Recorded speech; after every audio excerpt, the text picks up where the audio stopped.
Oke, assalamualaikum warahmatullahi wabarakatuh. Alhamdulillah ya Allah, salatu wa tasliman alaika ya Rasulullah. Yang terhormat kepada dosen kita Pak Yardo dan juga teman-teman kuliah.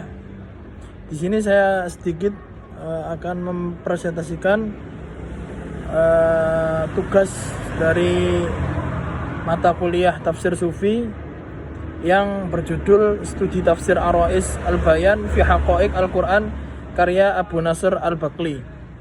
Oke, langsung saja pembahasan pertama, yaitu tentang biografi dari Rusbihan Bakli Asy-Syirazi.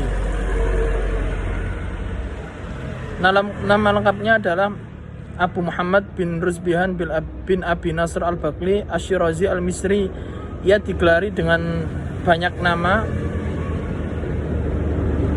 yaitu ada alamah, orang yang sangat alim, al-mutakallim, seorang teolog, al-mufassir, seorang mufassir, dan juga pakar fikih, dan juga ada yang bilang al-muhaqqiq atau editor kitab, dan juga sufi.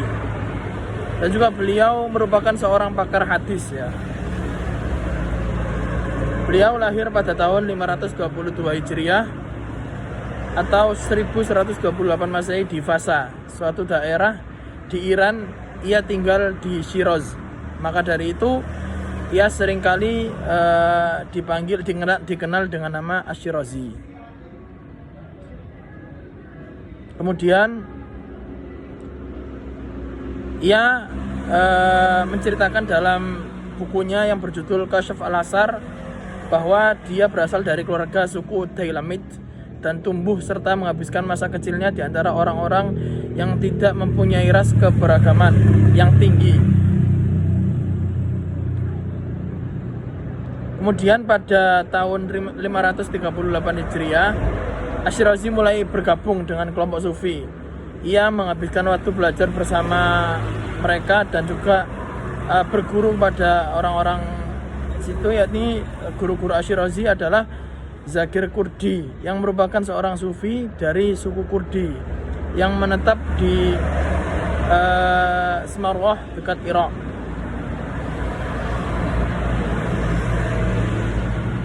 Kemudian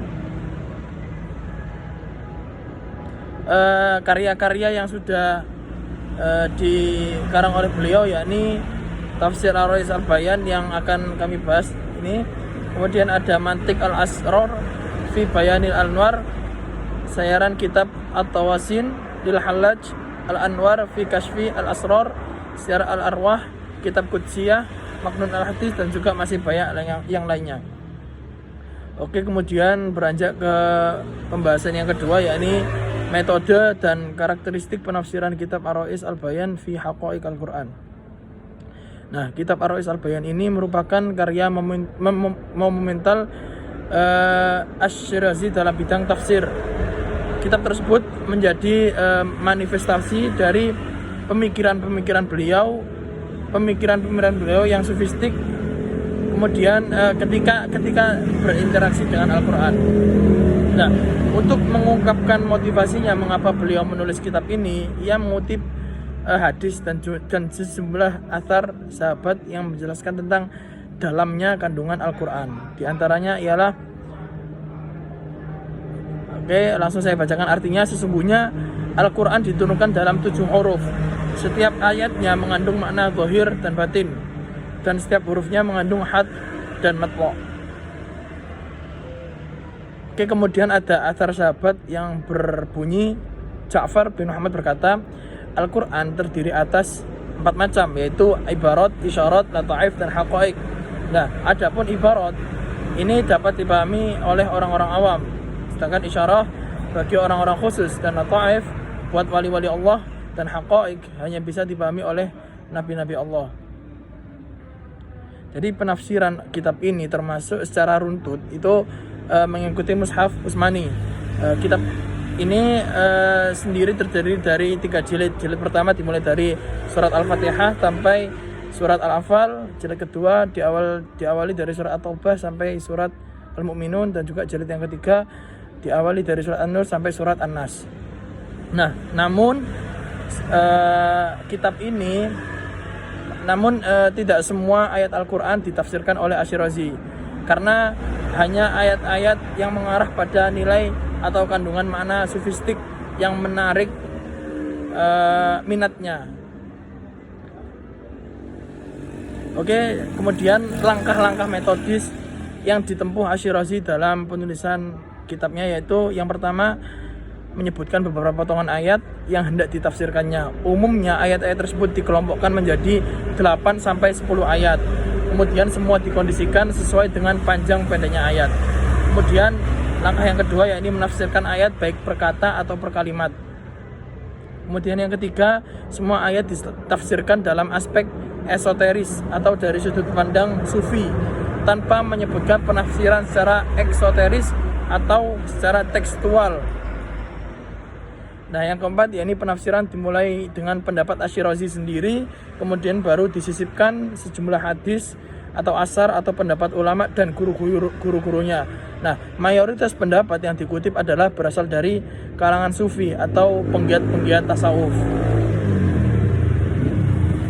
Oke, karakteristik yang khas dalam penafsiran Asy-Syirazi sendiri ini yakni membedakan dengan kitab tafsir sufi yang lain adalah setiap ayat ditafsirkan secara esoteris semata tanpa menyebutkan penafsiran zahirnya terlebih dahulu. Nah, hal ini berbeda dengan cara yang ditempuh oleh mufassir sufi lainnya, misal Naisaburi yang menafsirkan ayat Al-Quran secara ekosentris dengan menyebutkan makna zahir terlebih dahulu secara panjang lebar, nah kemudian menyertakan penafsiran esoteris dalam bab tersendiri. Jadi berbeda dengan penafsiran Asy-Syirazi yang mana menyebutkan zahirnya terlebih dahulu gitu. Oke, contoh penafsirannya yaitu mengenai fana dan baqo. Di sini penafsiran Asy-Syirazi mempunyai relasi sangat dekat dengan gagasan-gagasan para tokoh sufi falsafi. Salah satunya adalah penafsiran Asy-Syirazi terkait tentang fana dan baqo yang memiliki relasi dengan pemikiran Al-Bustami. Paham fana dan baqo ini merupakan peningkatan dari paham ma'rifah dan mahabbah ya. Oke, teori ini disebut dengan an-nas fana. Maksud fana an-nas ini adalah hilangnya kesadaran atau jasad tubuh kasarnya dan kesadarannya menyatu dengan zat Allah. Relasi paham fana dan baqo Al-Bustami dengan penafsiran Asy-Syirazi dapat dilihat pada penafsirannya terhadap surah Al-A'raf ayat 205. Tanpa menjelaskan penafsirannya secara zahir, Asy-Syirazi langsung menafsirkannya secara sufistik. Oke, contoh di sini wadhkur rabbaka fi nafsika. Tafsirannya langsung saya artikan, ya, sebutlah nama Tuhanmu. Oke. Penjelasan terkait tafsir di sini, terkait surat Al-A'raf di sini. Surat Al-A'raf ayat 205. Fana mempunyai tingkat, yaitu perubahan moral, penghayatan jiwa dan juga kelemahan kesadaran akan keberadaan dirinya lantaran terhisab pada kesadaran serba ketuhanan. Nah, fana di sini bermula dari proses penghayatan jiwa atau kasyaf dan penyaksian alam gaib, seperti bertemu dengan para malaikat, dengan roh-roh nabi, terus mendengar pengucapan mereka dan juga berdialog dengan makhluk-makhluk gaib. Nah, pada tingkatan kedua mulai menyaksikan langsung apa yang mereka yakini dengan zat Tuhan yang merupakan bentuk dari penghayatan ma'rifatullah. Nah, kemudian tingkat yang terakhir, tingkat ketiga merupakan puncak penghayatan ma'rifah.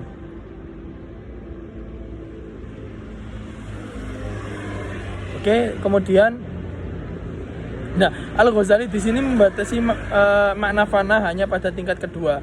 Namun demikian dalam fana dan baqo Asy-Syirazi tampaknya mengarah sampai ke tingkat terakhir, yaitu dualisme antara subjek yang memakrifati dan objek dimakrifati hingga ke tahap manunggal.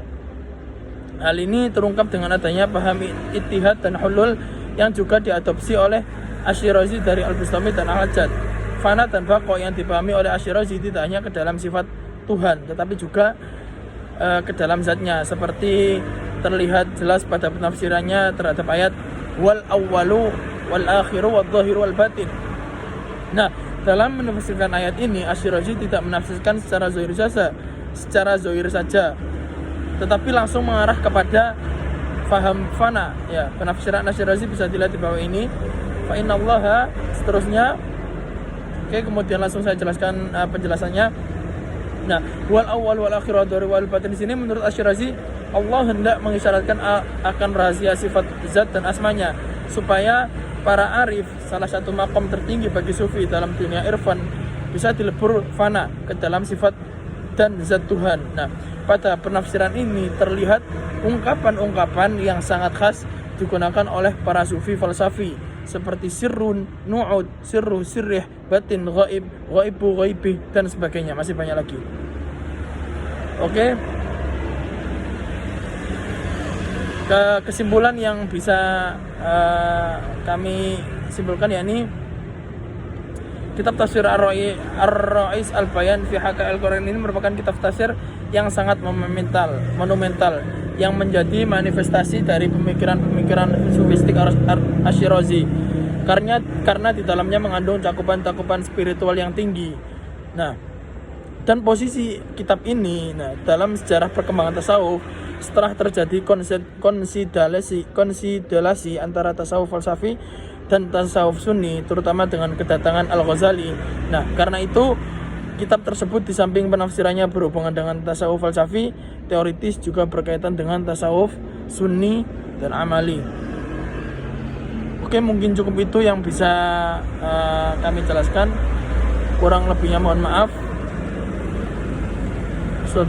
Mohon maaf. Ihdinas siratal mustaqim. Wassalamualaikum warahmatullahi wabarakatuh.